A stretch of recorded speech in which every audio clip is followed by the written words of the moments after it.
I mean, I feel like you have to believe, you know what I mean? Like, if you want a real chance at it, you have to be a little delusional, right?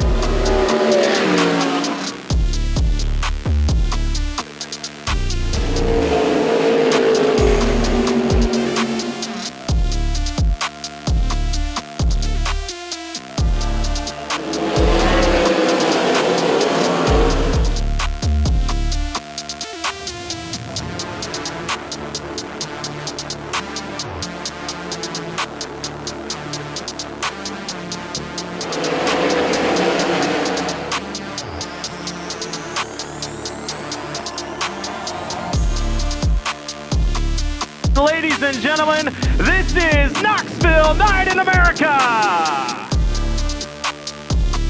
Hello and welcome back to another episode of Knoxville Nights here on the TEAM NETCODE YouTube channel and on Dirt Vision. We've got a good one in store. We're going to be joined by Emerson Axsom here in just a little bit. But first, make sure if you are watching on YouTube and on Dirt Vision, you can hit the like button. Subscribe on YouTube, give 5 stars, or subscribe on Spotify and Apple Podcasts as well. Every little bit helps. We appreciate the shares as well. That's a great free way of being able to spread some awareness around what we're doing here, and we thank you for that. It's going to be a really good episode, boys. It is just us here, obviously, right now. We're going to run through some news real quick before we get to our conversation with Emerson. Just got a couple things related to Knoxville that we want to touch on. First, we're going to mention this every week. Make sure you get your butts down to the Knoxville Raceway to Dyer Hudson Hall on Saturday, February 28th. The KRCO Knoxville Racing Charitable Organization, they're holding their fundraiser. Everything is going to go to support the KRCO, which is a great function to support. Helps guys like Cade there. If he ever is in need, to help with the safety equipment and many other things right here at the Knoxville Raceway. So make sure you support that. And boys, we had a huge announcement last week from the Knoxville Raceway, which I think is an awesome thing, especially for early, mid-April when it could be chilly and a little suspect weather. They announced that the season opener on April 18th is going to be free general admission tickets. Free? Free. Free? Free. Oh my gosh. Pretty awesome. Hey, free. Not a lot of free things in the world anymore. Free Knoxville Night in America. It's awesome. I saw that news and I was like, at first I was like, April 1st? Really? No, free general admission. I'm excited. Give us good weather, God. Please give us good weather, because I mean, this you have no reason not to show up. I mean, seriously, you could walk right in. I don't know. Actually, you could just walk right in, but I highly recommend it. This is the kind of night where people talk about, if you go to a sprint car race for the first time, you're hooked. This is the night where you go. Like, I'm going to be talking to people that have never been to sprint car races. I'm going to be like, hey, this is the night. I mean, why not? And if you don't like it, you don't like it. But this is awesome. Well done by Knoxville Raceway. Just give us good weather. Please give us good weather. Because I think if it gets rained out, it's just probably not going to happen again. But I like this choice because it is April. I mean, people, it's in the middle of, we're finishing up basketball and everything else across the country. So this is awesome. Great move by Knoxville.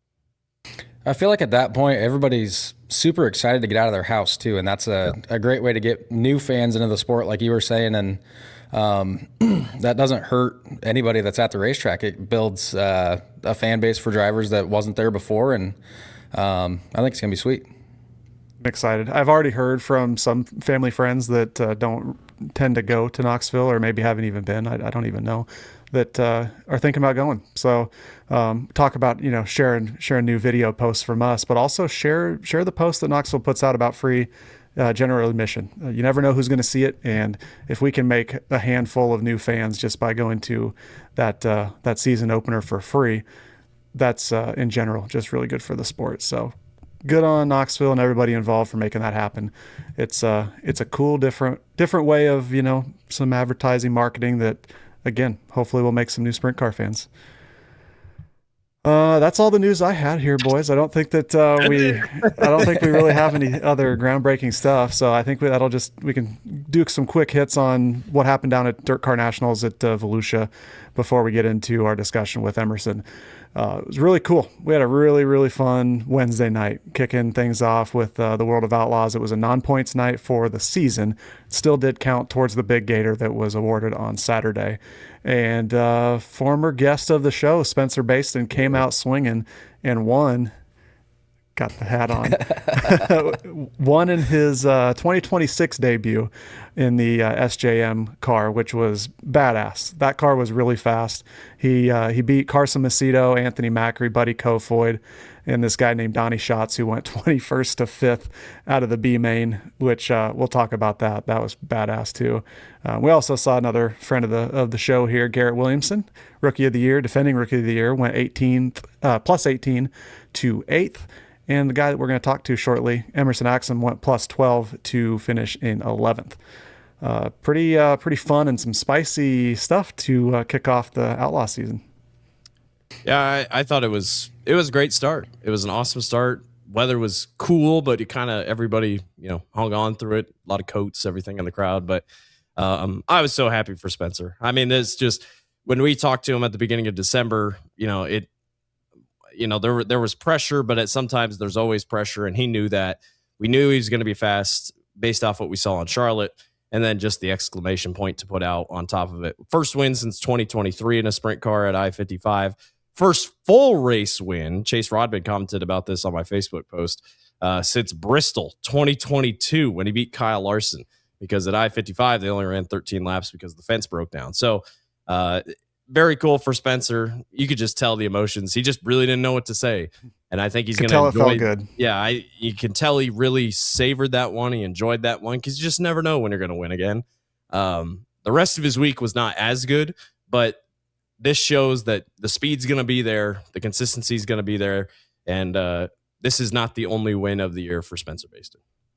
Yeah, what a badass way to start the year off. You go out and a guy that's been kind of written off, so to say, goes out and wins the first race of the year, and then you have Donnie just doing Donnie stuff again. Like, what is happening right now? Yeah, Wayback Machine, right? It was cool because, Blake, when you and I talked to Spencer a few months ago, he was like, hell yeah, I wish, Volusia could have just been back in December.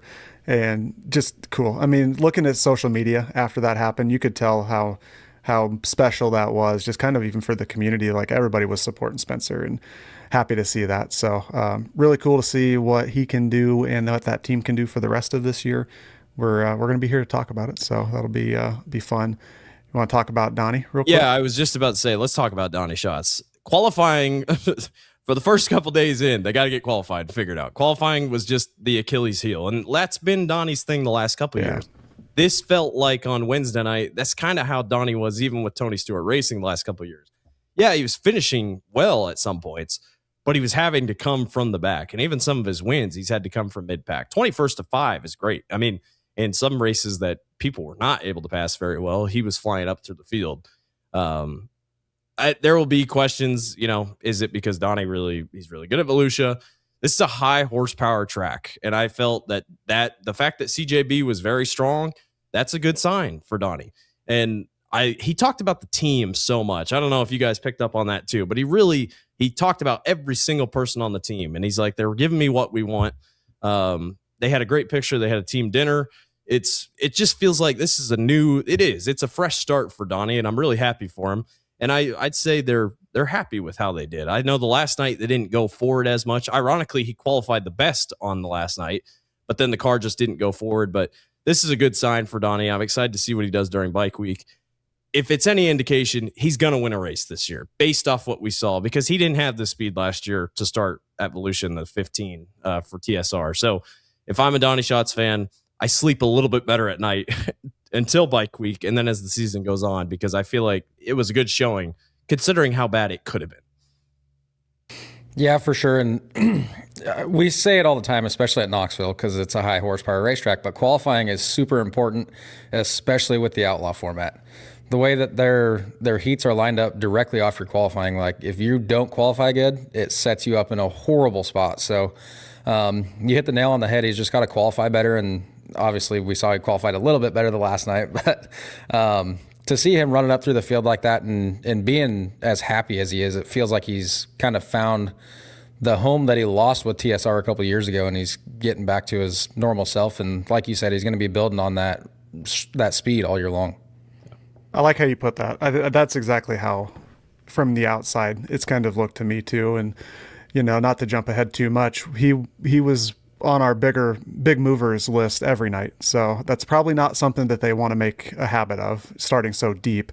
But another thing you didn't mention there, Blake, I think that the power of the orchid may have had something to do with this. There was a Donnie can be a pretty silly person, which is great. And he had a social media video where he went and got some orchids to take back to the hotel room, and might be making that a thing this year if he keeps that speed up. But there was times where we saw vintage Donnie roll in the middle, in the slick, and he was just charging forward. And we've said it, I don't know how many times, but the sport's in really good hands when Donnie Schatz is moving forward and performing very well.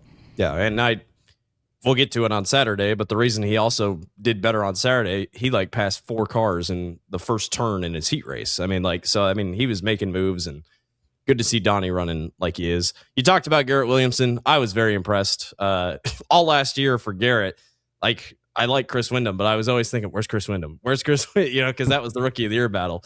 Garrett doesn't have to worry about that anymore. And maybe that's something off his shoulders a little bit. I thought they showed great speed. Talked about Emerson Axsom. The biggest one was we got drama on night number 1. It kind of felt like one of those signs you see in the workplace, like 0 days since workplace accident. That's kind of how the Outlaws started out the season. We start day 1 and we have 0 days since a accident on the track that causes drama. Logan Schuchart and David Gravel were battling in the top 5, and they made contact coming off of turn 4. David took a hard lick down the front straightaway. It bent the frame, so that car is junked.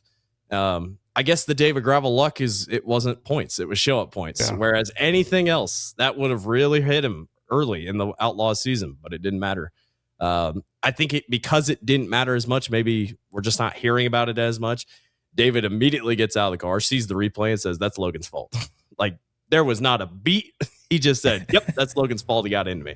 I didn't hear if Logan even said anything, but David Gravel he did come back and he got interviewed. I believe it was on Dirt Vision.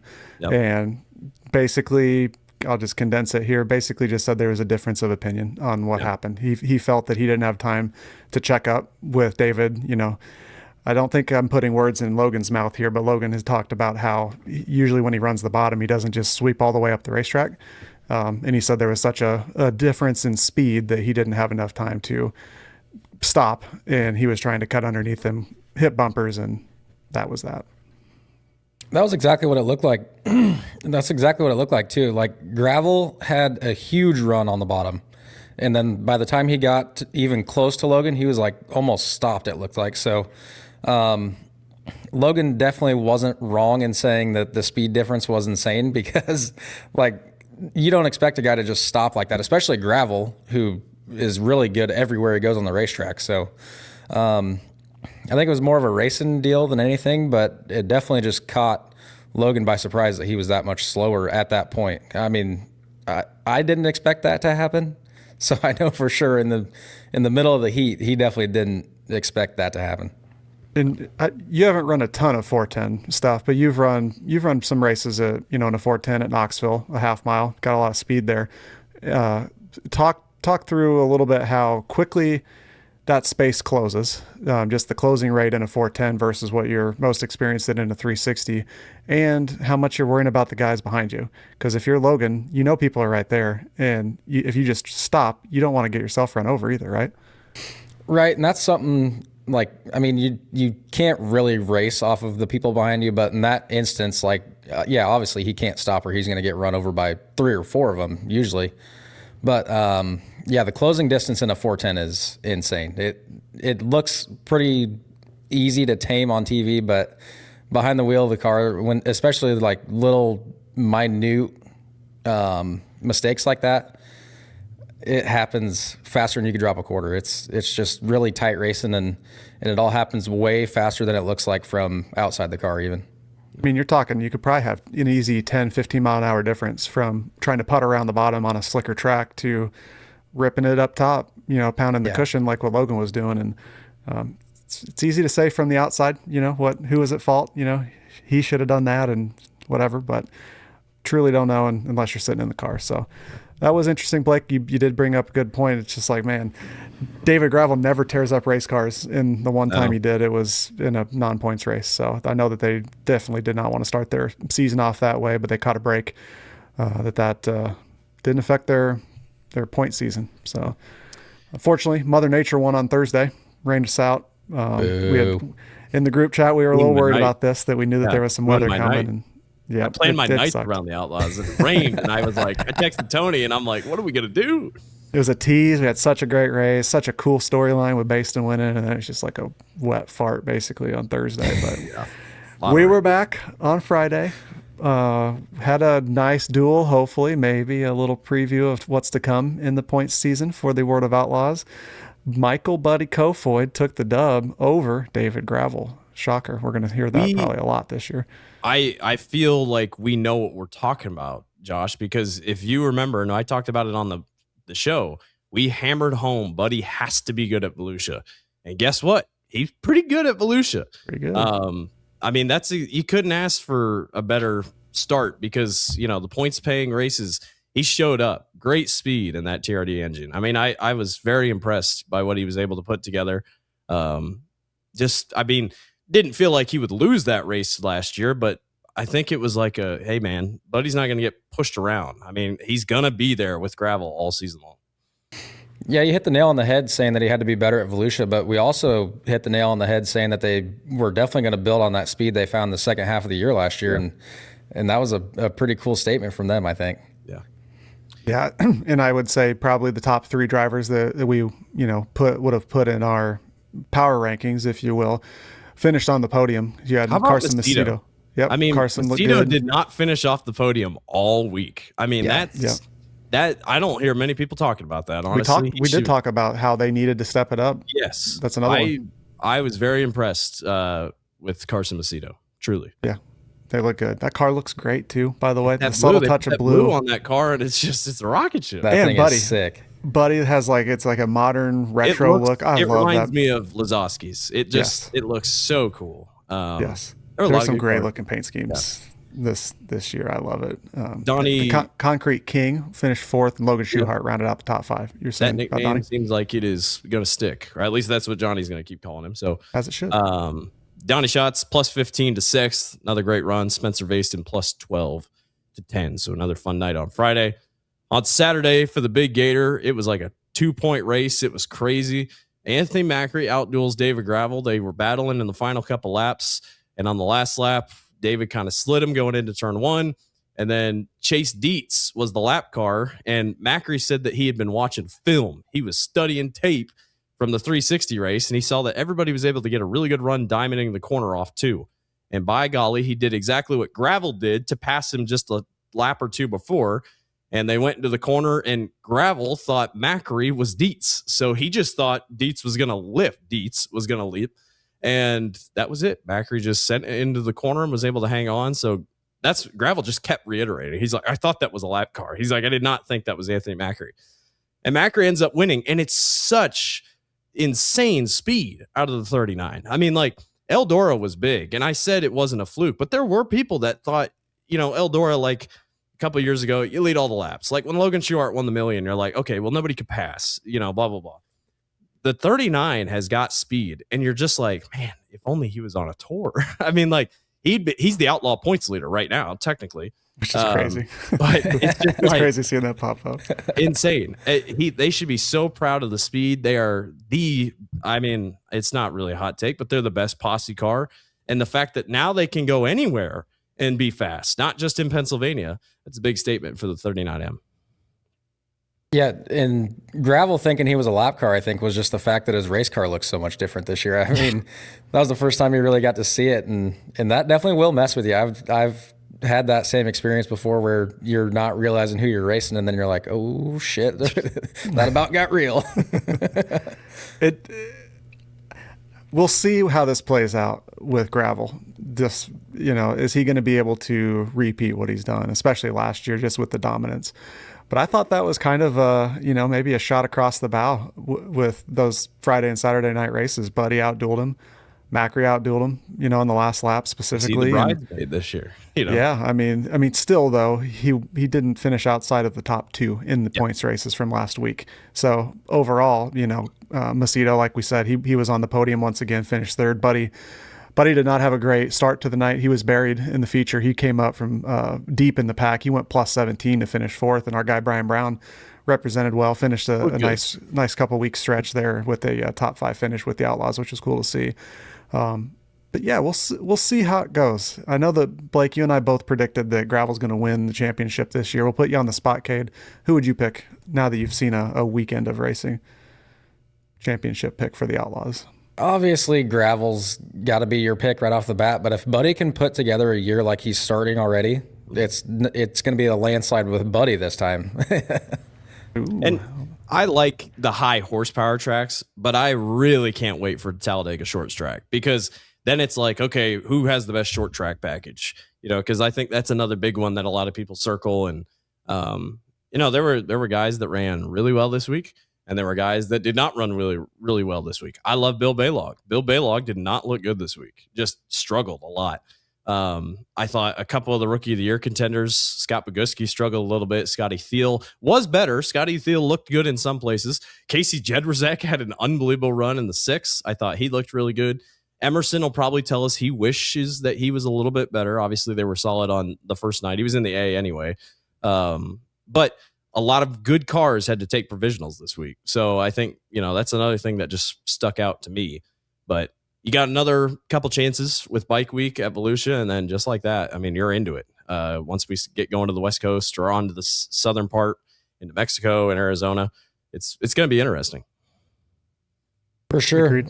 Like you said, though, you start throwing those short tracks in there, it spices it up a little bit. Yeah. And you never know. I thought Logan ran well as well, Josh. I mean, you and I talked about that. Logan needed to run well to show something here early, and I thought he did pretty well. I thought Sheldon wasn't bad. I know they probably wanted just a little bit more. Volusia's a pretty good track for Sheldon.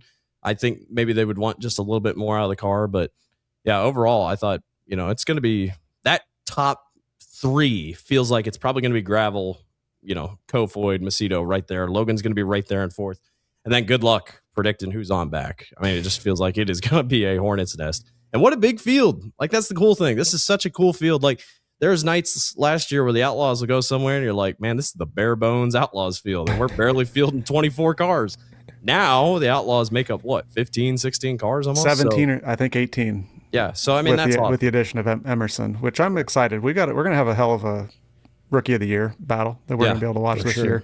Yeah. I don't even think after we had recorded, you and I, Blake, last week, like that day or the day after, Emerson came out and said that he's running for the Outlaw Rookie of the Year championship this year. So there's that news. It's going to be fun to watch that, because everybody's going to have their ups and downs. We see it every year with new guys that come onto the tour, and even very experienced guys like Boguski and Scotty Thiel. The grind is real. We've heard it from everybody that we've talked to, so it'll be cool to see how that plays out.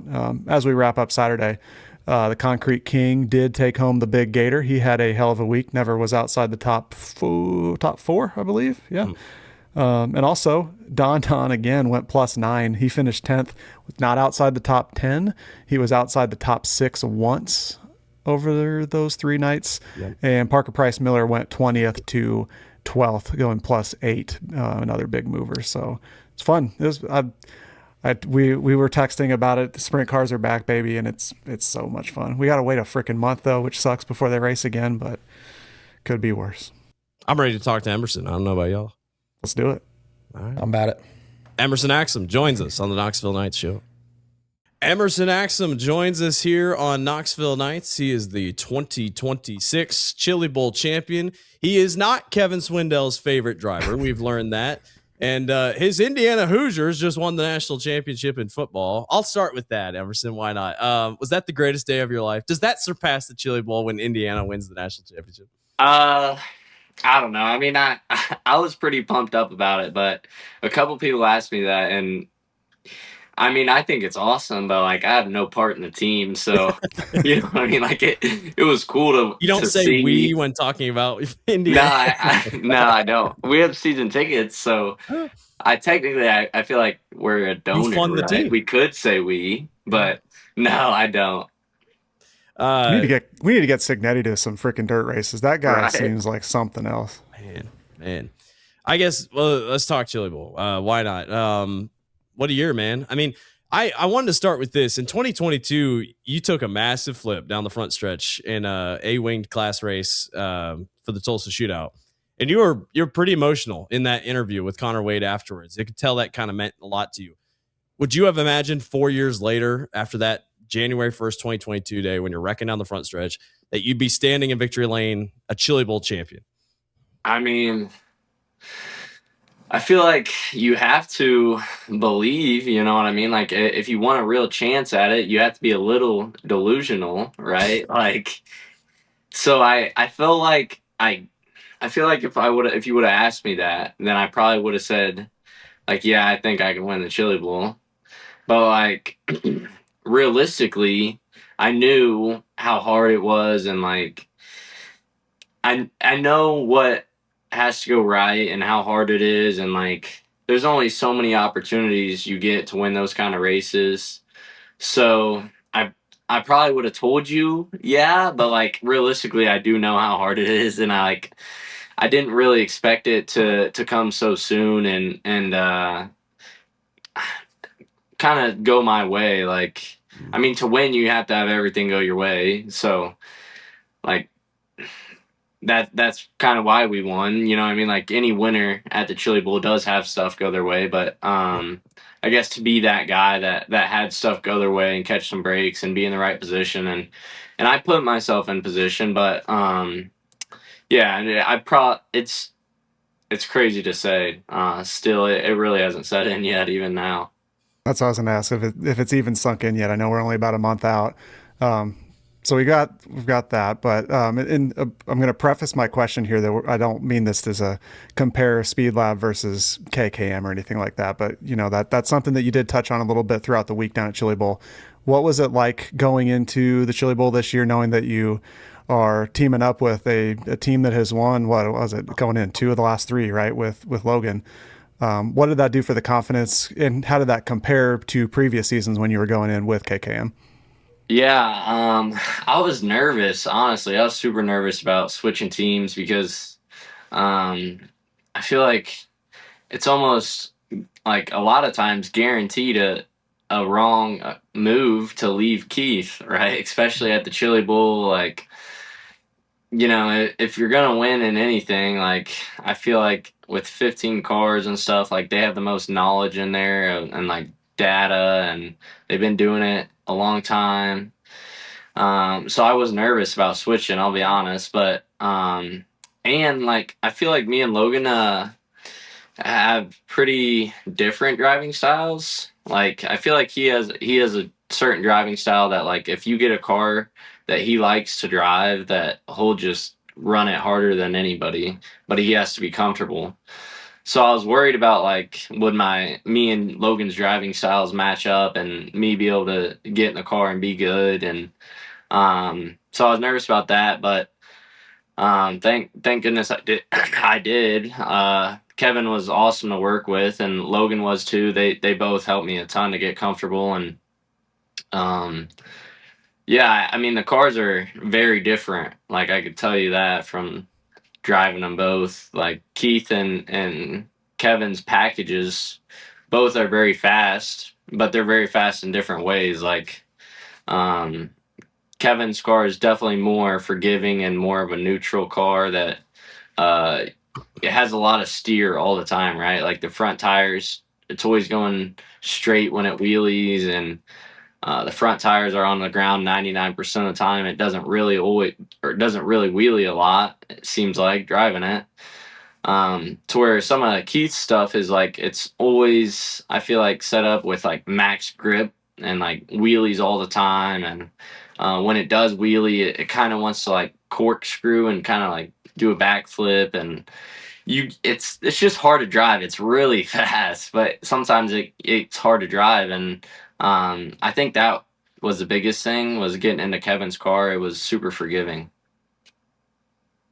How cool was that to see Jet Barnes do what he did, and then you got to kind of back it up on your prelim night? That was badass. Yeah, it was. I've never really, I mean, I raced around Jet a lot, but I've never really talked to him, and he's quite a bit younger than me, so we just never really related. But Bluey pajamas. Yeah. yeah, he's a super nice kid. You know what I mean? Like, after being around him and his family, they're super good people, and I get why Kevin likes the kid. He's a nice kid, and obviously he gassed it. And honestly, after his prelim night, I was like, man, I better do good, or this 14-year-old kid's gonna show me up. You know what I mean? Like, Did that make the nerves worse then? Like, because I was going to ask about that. If that settled the nerves a little bit, or is that like what you just said? Man, I gotta follow that up now. I would rather it be in that scenario. You know what I mean? Like, I would rather be like, okay, the car's good, go do your thing, rather than like, oh, we don't know if it was Jet or the car. You know what I mean? Like, now it's Emerson's turn. Let's see if it was Jet or the car. Type, you know what I mean? Like, to where if Jet runs good, it's like, okay, we know the car's good. Now you just got to go do your job, which I would definitely prefer that, just because I have confidence in that building that, like, I can go do my thing and I'll be all right if you just give me a good race car. And we've had speed in there a lot of the years that we've been in there. Final 2 laps, final couple restarts. You tried to throw it away. You really tried. Coming off of 2. Talk about that. Just, you know, trying to chop Logan's nose as he's going down into 3, and then obviously getting away. I love the onboard that Flo put out. I thought that was great, and seeing your emotions and whatnot. But those last 2 laps, have you gone back and watched them? You know, what kind of replays in your mind when you're thinking about those last couple of restarts? Yeah, so I knew I had been struggling, and I wanted to start moving around. Like, I wanted to start sliding myself, but I didn't really, like, I wanted to, but I felt like, I was like, man, if I go in there and start sliding myself and I just give it away, I'll look like an idiot. And, like, I was like, I'm doing good if I just can be more consistent. Like, I knew if I consistently could run the top, I was fine. But like, got so tricky to run that, like, even looking back, a lot of the guys behind me were making a lot of mistakes too, and they were struggling to put a couple laps together. So I wanted to start sliding myself or get to the shocks, but I was free to the cushion, so like I would slide to it and then it would throw the nose. So I needed to be tighter under it, but my car, like I said, was forgiving. So like, even if I did get tight over the curb, I could kind of like run up the ramp and like drive down and be okay. So like, I was just good enough that I didn't want to change anything, and like I didn't want to mess it up. So yeah, like I slid to it off of 2 and got tight, and then like I was above it, like I said. And I knew someone would have a run. I didn't know if it was Logan or Justin, I don't think, at that point. And I was just coming down the track, and like I felt Logan right there, and like he wasn't there all the way. I think he just got like right front to left rear. So like I just kind of gave him enough of a lane to like get there, but not fully get beside me. So then yeah, I just ran it into 3, like as close as I could to the berm, and kind of left him a little bit of room, but like not enough room to drive, not enough room to have momentum beside me. And yeah, and then I felt like right there, like I was like, man, if I just get off of 4 here, I'll be all right and win the race. And then Grant ended up in that wreck, and I was like, gosh dang it, like another restart. So I was disappointed to see the yellow after that. I felt like after I held off Logan there, coming to the white, that no one would really have enough momentum to circle me, and I planned on sliding myself the next lap. So I was disappointed to see the yellow for sure. So we talked to Kevin a couple weeks ago, and he said that your cars were basically set up the same. I know that you know that everybody in that race, especially in the top 5 right behind you, are all good cars. Was it in your mind at all that this guy's got the same piece as me and he's won this a couple times? That like, is that, you know, in that whole calculus of trying to nail your laps there at the end? For sure. I was watching the big screen and the lap counter, and like I knew I was racing with Justin and Logan. Like those are the guys. From like after Kyle wrecked, I think the top 3 the whole time was Justin, Logan, and then Dayson was up there for a couple laps. But for sure, like I don't know, it was almost like I hated to see the 39 in second, but at the same time, like I knew he wasn't gonna jump me. You know what I mean? Like Yeah. it was like, man, I know his stuff's really good. But then when I started struggling, like I figured he was struggling too. And like I knew he wasn't gonna junk me for the lead. So it was a little bit of like kind of relief, like with 2 to go, to see him in second rather than a guy that's gonna drive through my door. Yeah. Makes sense.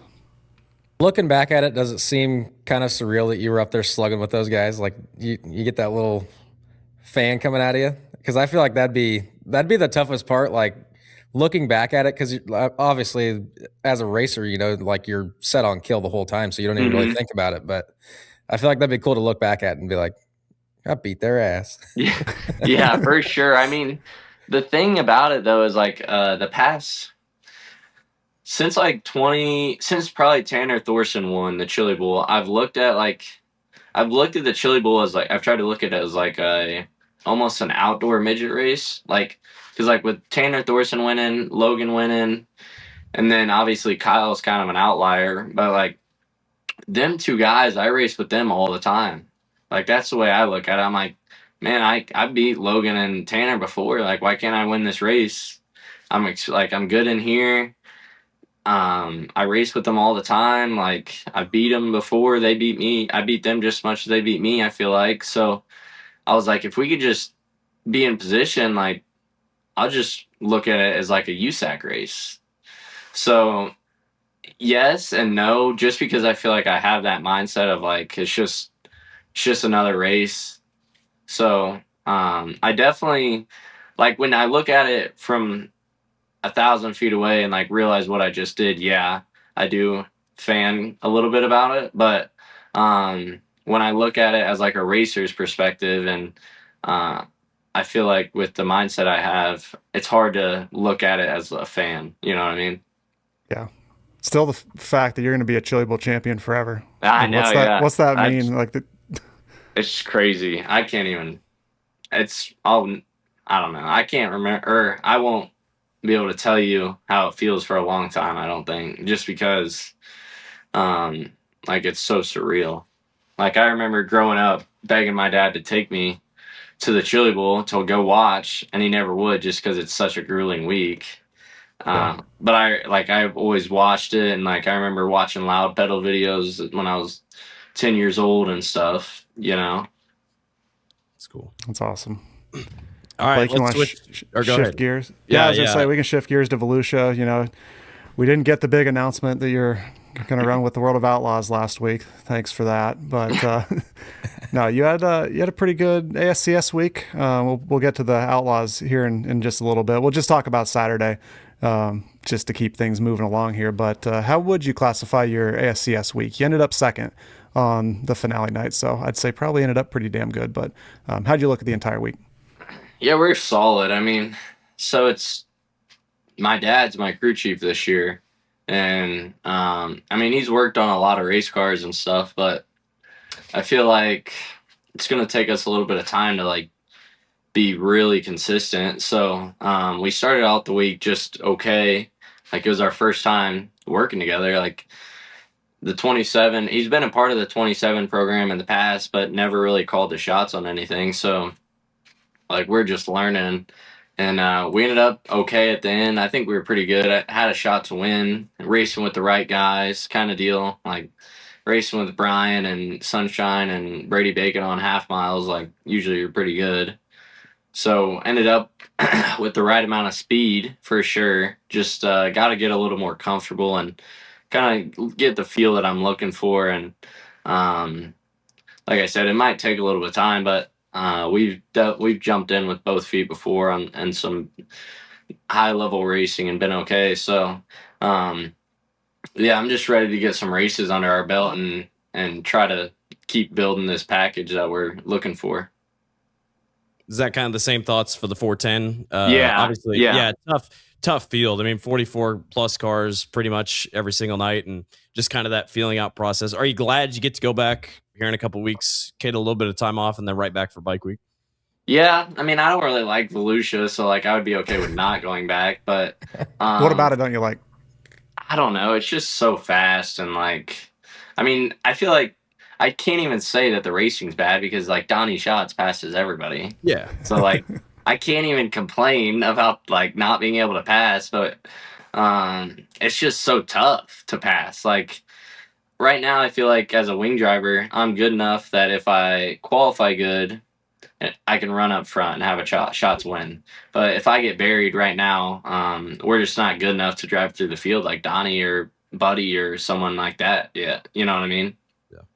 So at a place like Volusia, at least, you know, if we go to a smaller place or, you know, a place that I run more like Knoxville, maybe we'll have a shot, or Eldora, we're a little bit better there. I think just our package isn't that great at Volusia, or maybe it's that tough to figure out dirty air there.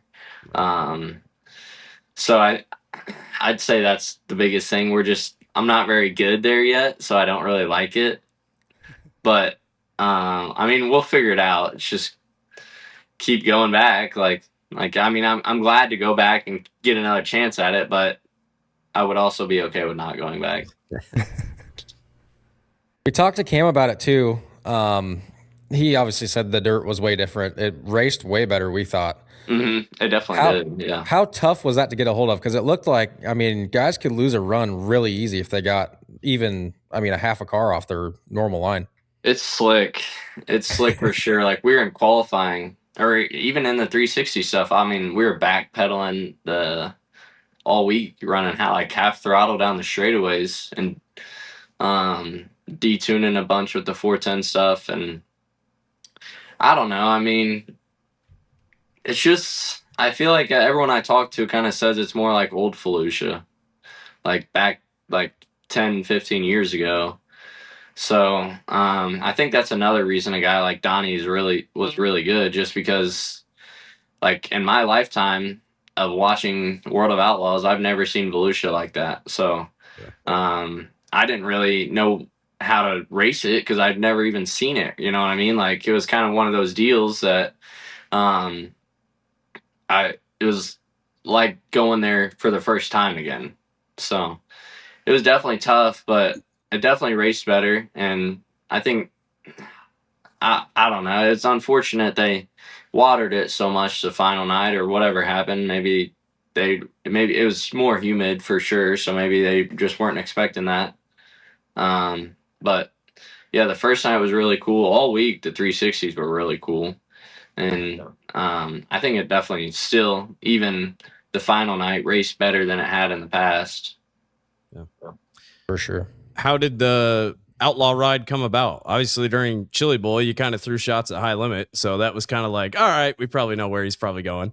Talk about that Outlaw ride and obviously declaring for the Outlaws and why the Outlaws. Yeah, honestly, so the shots at High Limit were just more for fun. Like I don't really care either way what series I'm on. It's more my car owner Dale Klosmeyer. He grew up a giant Steve Kinser fan, and like if you go into a suite at Knoxville during the Nationals, Steve Kinser's always in there hanging out. And he in his old house, he had this room in his basement that was like dedicated to Steve Kinser, and he has the Hulk car, the Superman car, and the James Dean car sitting in his living room of one of his lake houses. So he's just a big Steve Kinser fan, and it's really cool, honestly.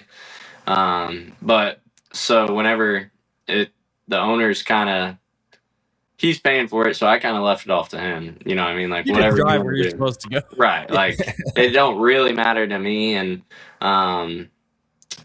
yeah, he kind of just wanted to go outlaw racing and said that if he was gonna if we were gonna go and run as many races as we planned on, that he felt like we should just run the Outlaws so we could get a point fund. And then the goal is obviously to be a World of Outlaw level champion. So, you know, to his credit, the only way to get to that level is just to go race with them. So, gonna go get our teeth kicked in a couple nights, hopefully, and then figure it out. Hopefully it don't take too long. But, yeah, just gonna go jump in with both feet, and I'm excited for the challenge. I think it'll be fun. It's definitely gonna be tough, but I'm more looking forward to it than anything.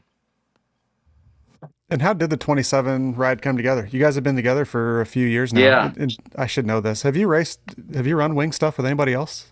I ran 3-4 shows with CMR, so not many.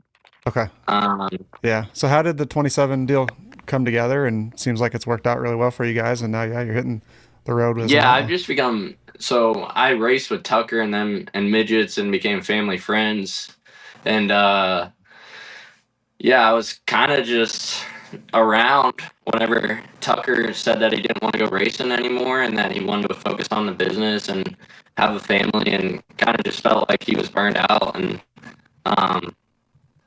yeah, so I just asked Dale like kind of what he was going to do with the equipment, and he told me that he wasn't planning on getting rid of any of it and that it was just going to sit. So it started off as like a motor sponsorship because I was over at CMR and we were running the non-wing USAC deal, and Dale had like a couple motors that were short track motors, but in the non-wing stuff we used them at like Port Royal, Eldora, Williams Grove, and places like that.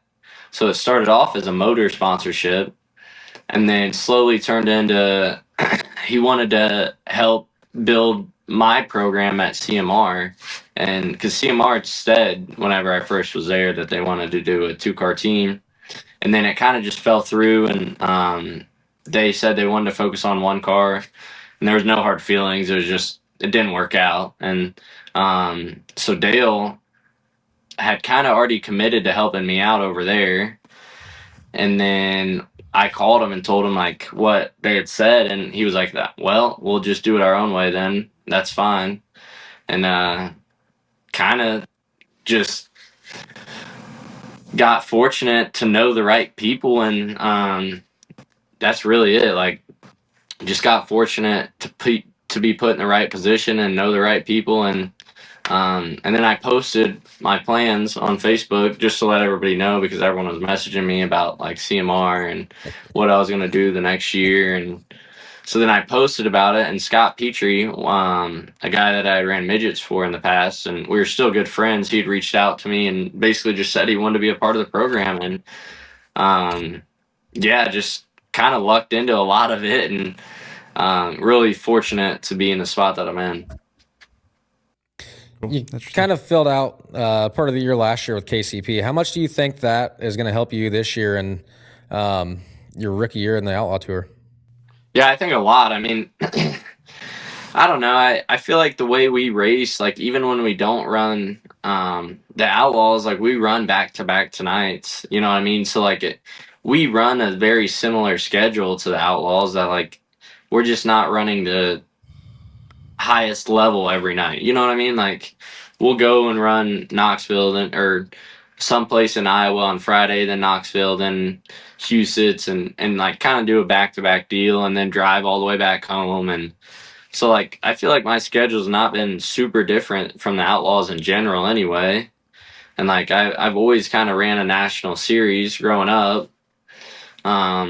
So I feel like the 18 definitely helped just to go see some of the tracks out in California. But I don't know. I think the biggest thing was just getting to be in different equipment and kind of figuring out some new things that I liked, you know, kind of some similar feels that I liked. Like we weren't great everywhere, or like we weren't very good, but there were some places that we were fast.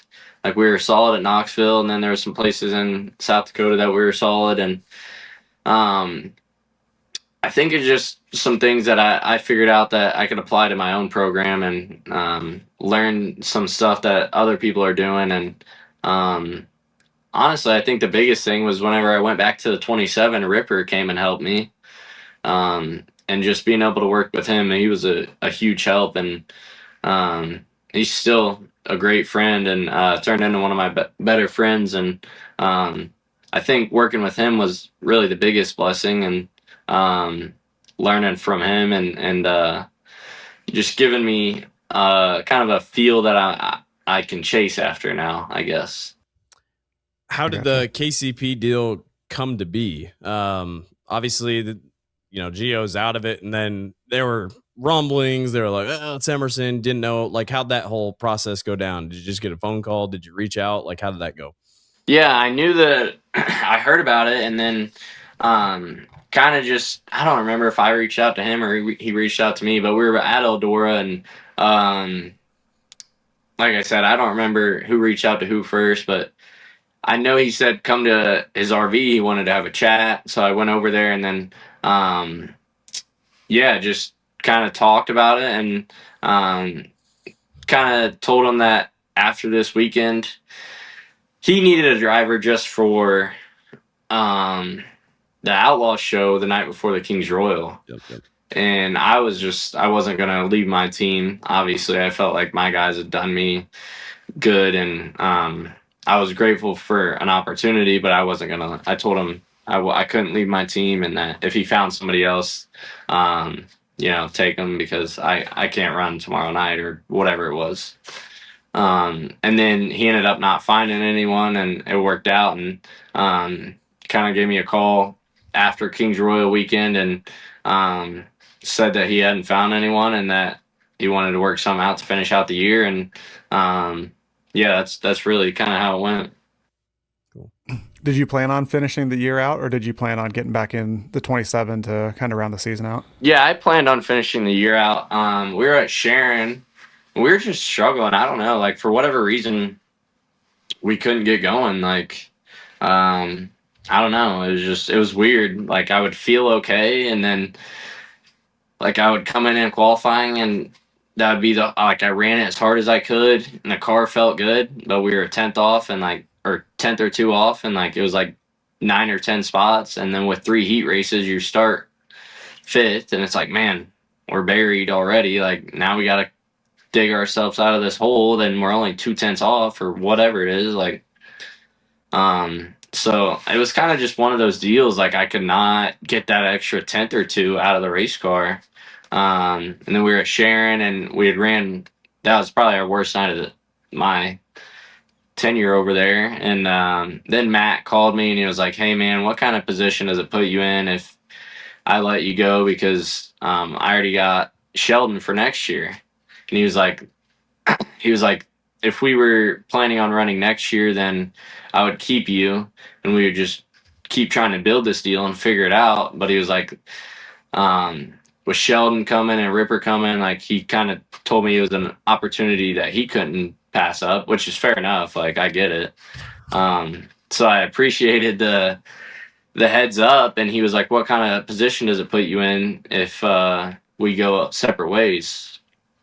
And he kind of, like, it seemed like, I don't know if he gave me the opportunity to quit or if he was actually going to let me run, but he definitely left it in my hands to quit, basically.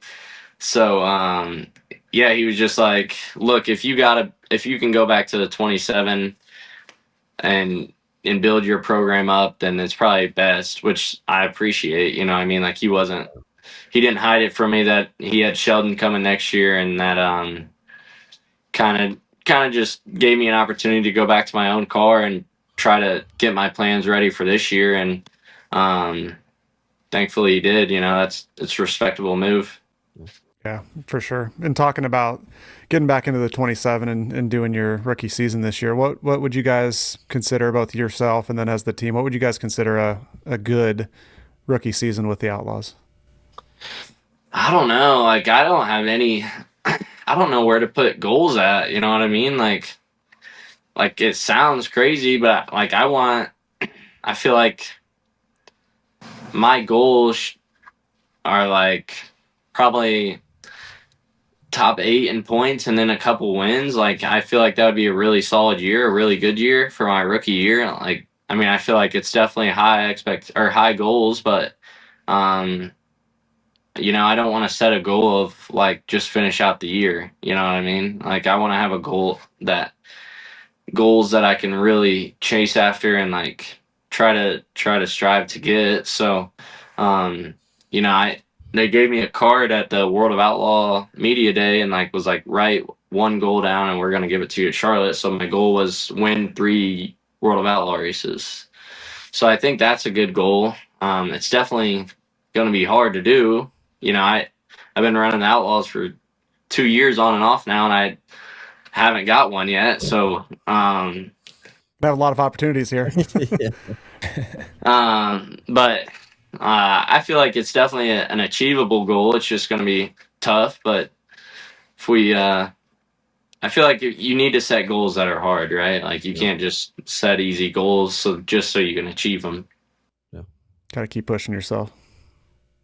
Where do you feel like you're on your schedule? Where do you feel your tracks are that you're really looking forward to going to? Like you feel confident you can walk in there and win? Because we've seen you have speed at a lot of different racetracks that are not even remotely similar. I know. It's honestly, I don't know. I haven't really took a giant look at the schedule. I'm ready to get back to Magnolia. I feel like we were really good there last year in the feature. We qualified for whatever reason. We didn't qualify good there last year. Like we qualified like 23rd, had to run a B main, was the last transfer in the B main, and then like didn't change barely anything and drove from like 24th to like 5th. So I'm ready to get back to Magnolia. I think, you know, if we can qualify good, we'll be good there. I don't know. It's just, I feel like a lot of places fit my style. It's just kind of getting the feel that I want out of the race car. You know what I mean? Like, I haven't, not that my wing program isn't where it needs to be, but like my dad and I are just inexperienced, you know what I mean? And then my crew chief last year, it was his first time crew chiefing a high level wing car. Like he came from non-wing stuff and midget stuff, and like we brought him with us because we felt like it would be good for us to learn together. You know what I mean? Like it was like no pressure on either of us. We can just go out and learn together. But I feel like if I just can get the feel that I'm looking for, like we can be good anywhere. It's just about getting the race car kind of where I want it. And it's tough because we go to these places one time a year, and by the end of the night, it's like, man, I wish we could restart, you know? And kind of with my dad too, like it's going to be his first time, but I feel like once we get a package that I like we'll just, like every other race car that I've been in, I feel like once I get a package that I like, we don't really leave it, you know, to where the wing stuff, I still am searching for that package. I feel like that we can just unload with and be good with. So I think that's the biggest thing, getting the race car and myself on the same page. Yeah. Well, we are called the Knoxville Knights podcast, so we'd be remiss if we didn't ask you about Knoxville. You are a 360 and a 410 winner at the Knoxville Raceway, all came within about a month of each other. I always laugh because you won the 360 race and you got out of the car and you weren't happy. Like Wade had to shake you. He's like, what's your problem? And you're like, well, we sucked in the 410 race. I just think that's funny. Winning at Knoxville, man. I mean, there are some people, Kate will say the same. There's really nothing to compare it to. Your 360 win, you had to hold off Aaron Reitzel. Your 410 win, you just kicked everybody's ass. But, you know, what do you remember most about those nights? And you had been trying for a while. I mean, it just was, we were kind of waiting. You're like, when is he going to get it done? And now 360 and 410, what do you remember most about those nights? Yeah, I remember my first time at Knoxville was brutal. Like, that place is so hard and so different than anything else I've done. Like, I don't know. You can't even explain it. Like, your first time there is tough. Like, I felt like a deer in headlights. Like, I just didn't even know what to do. I'd been racing sprint cars a couple years. I had a couple wing starts under my belt. That's it. But as soon as it got slick and I was in dirty air, I was in trouble. And yeah, just I was proud of how far we came in a year. You know what I mean? Like, to run second at 360 Nationals, get a 360 win, get a 410 win the week after. I was just proud of how far we've came because, you know, like a short year before that, I was terrible at Knoxville. Like I think my first time there, I got lapped twice in like a 25 lap feature. It was What? brutal. It was brutal. And I was in a CMR car. It was like I kind of told myself that night, I was like, man, I don't know if wing racing's for me. Like it was that bad. So I was proud to just come that far in that short amount of time. It felt good to say that I could at least figure it out a little bit. You know, I still have a ton to learn there, and but I feel like I have it a little bit figured out. Like we can qualify okay, we can heat race really good usually, and then I struggle with fuel load there and like getting my race car where I want it with a fuel load and dirty air. And once the straightaways get really slick, I struggle there just a little bit. So I have a ton to learn there still, but I was just proud of how far we came and kind of felt like a short time. Running there so much, you weren't quite weekly with us, I don't think, but running so much over, you know, a condensed period of time, how much does that help, and how much does that translate maybe to other places? I know it's unique, and you're not going to half miles all the time, but how do you benefit from racing against that level of competition on a local level? Also, when you're racing around outlaw or high limit talent, you know, all the time too, but specifically at Knoxville, how would you say that helps you? Yeah, I definitely think not that I'm good in dirty air, but like for a guy that's like only ran 2 full-time years in wing cars, like I feel like my dirty air choices aren't terrible. Like I'm not great in it yet, but like I'm not terrible either, I don't feel. So like I feel like running Knoxville a lot, it definitely helps with dirty air and like trying to figure out what to do and not break your momentum.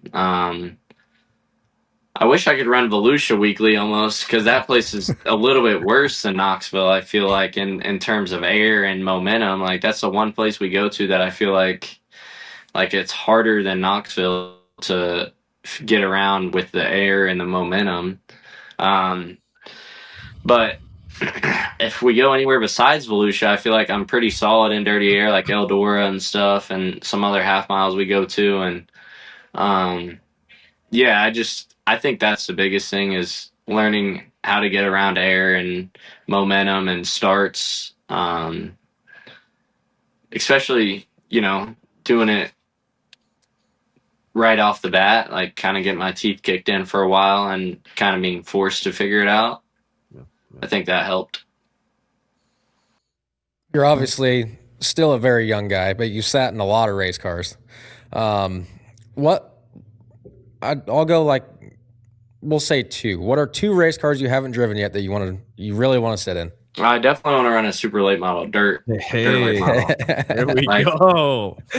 I actually think a dirt late model would fit my style way better than a sprint car would, just because like the way you have to drive them. I don't know if it's true, but that's my idea. Like I feel like I got an older guy's type of driving style, to where like I don't know. I just feel like the late model stuff would fit my style better. I feel like I'd be good in that. And then I don't know. I don't really want to drive anything else besides what I've drove, and then a dirt late model. That would probably be the only thing that I really like want to get in. I don't know. I probably couldn't. I mean, I think an Indy car would be cool, but like I did the test drive. Indiana boy. I mean, that's yeah. Yeah. I've never been a big 500 fan, Indy 500 fan, believe it or not. Any asphalt? Have you ever really watched or liked asphalt racing? The only asphalt stuff I really watched is like the little 500. Oh yeah. I've run that. Yeah. Yeah, but I used to go and watch that growing up. I always thought that was super cool. It's a badass. But like I said, I did the test ride with the Indy car. Scott Petrie works at the Speedway sometimes with their cleanup crew, so he got me a test ride in the 2-seater, and I was like, I wonder how fast it'll feel compared to like a sprint car. And it has a limiter on it. It only goes like 180 or something, I think. And I was Only like, 180. Only. yeah. So I'm like, oh, that'll be nothing. And then after doing that, I was like, no, I'd never run one of these. Like, that is too fast. You know what I mean? Like, and that it was only going 180. What do they qualify at? Like 230 something? Yeah. Something Yeah. ridiculous. Like, that's insane. I would never be able to do that, I don't think. So I would probably be cool to drive one of those, but I don't think I'd ever be able to race one. You were talking little 500. I mean, like, that's a big race. I mean, that is a big deal to win. Is that, do you kind of, when you've driven it, do you want to drive it again? You know, is that kind of like Chili Bowl where it's like, I mean, it's a long race, a lot of traffic, everything could go wrong. Is it kind of putting that, you know, you just got to be lucky. Yeah, it's one on my bucket list for sure. But like joining the Outlaws this year, I don't think I'll be able to run it. I think I'll be running a wing sprint car somewhere. Unfortunately, we've been good every year we've gone. Like I qualified on the pole. I've led a lot of laps, but I just can't. I seem to take myself out. Like in every year I go into it, I'm like, man, I'm just not gonna take myself out. Like, and I do every time. So I don't know why. It's just, it's so Damn tough. drivers. Yeah. Did you ever get to run the Hoosier 100? No, I didn't. Unfortunately, I would have liked to. That would have been cool. Yeah, I was gonna say, great race. Who's we don't have this down here, boys, but who are some of the guys that you looked up to growing up racing? Definitely Scott Bloomquist was one of them, believe it or not. I was a big Tracy Hines fan for whatever reason. Like we would always go to the Four Crown Nationals because they had a quarter midget race the same weekend that the sprint cars and midgets were there. So Tracy Hines, I always rooted for. Donnie Schatz, I was always a big Donnie fan. Scott Bloomquist, those were kind of my main guys that I like really, for whatever reason. I don't even know why I like Tracy Hines. I just did. He was good at Eldora, so I just liked him. Club member over here. So what was it like racing Donnie then for the very first time after you were a fan of his growing up? Was that surreal? Yeah, it was pretty cool. I wish I got to. I think Donnie's still in his prime. I wish I got to run him, like be around racing while he had all that success. You know what I mean? Like I think he's just as good. So I don't want to say he's not in his prime anymore, but I wish I got to race with him when he was having as much success as he did, if that makes sense. Yeah. We did have a fan question. Yes, I was gonna say, let's get that fan question. I didn't know if you were trying to close out on us or what. No. Jennifer Miller wants to know, what is your end goal in your racing career? I feel like we kind of just touched on it here a little bit, but just put it out in solid evidence for everybody. Yeah, I think my goal has always been just World of Outlaw or High Limit, like whatever. I want to be, whatever the best series is, I want to be a sprint car champion of the best series. You know what I mean? Like, I feel like growing up, I always kind of said too, like, I don't want to just participate in the highest level. Like, I want to be successful at the highest level of wing sprint car racing and really kind of dial in on that kind of racing. You know what I mean? Like, I wouldn't really, like, if I could do that, then I wouldn't really care about any other form of racing. Well, man, we appreciate your time. We wish you the best of luck. It's been fun watching you. I will say, while you didn't race weekly at Knoxville, we still considered you a Knoxville regular, still a local guy from Franklin, Indiana. Yeah, we appreciate your time, man. Just kind of closing things out for the show in general. Next week, Tony Ross joins us here on Knoxville Nights, and then on Sprint Car Nights, we're joined by Lauren Kelly with the IRA. So really going to be a fun week. Don't forget to subscribe and watch on all of our YouTube channels and whatnot. Create a Dirt Vision account to check us out here on Dirt Vision. Don't forget to listen on Apple Podcasts, Spotify, and all other platforms. Follow at Team Netcode on all of our social media platforms. And then if you want to follow one of us, it's going to be underneath our video faces right here. So, Emerson, we appreciate your time. Make sure to check out Emerson's store. Those die-casts that you see in the background, you can get one of those. I see you got Chili Bowl stuff coming out. So we really appreciate you joining us, man. Yeah, thanks for having me on. All right. Emerson Axsom here on Knoxville Nights.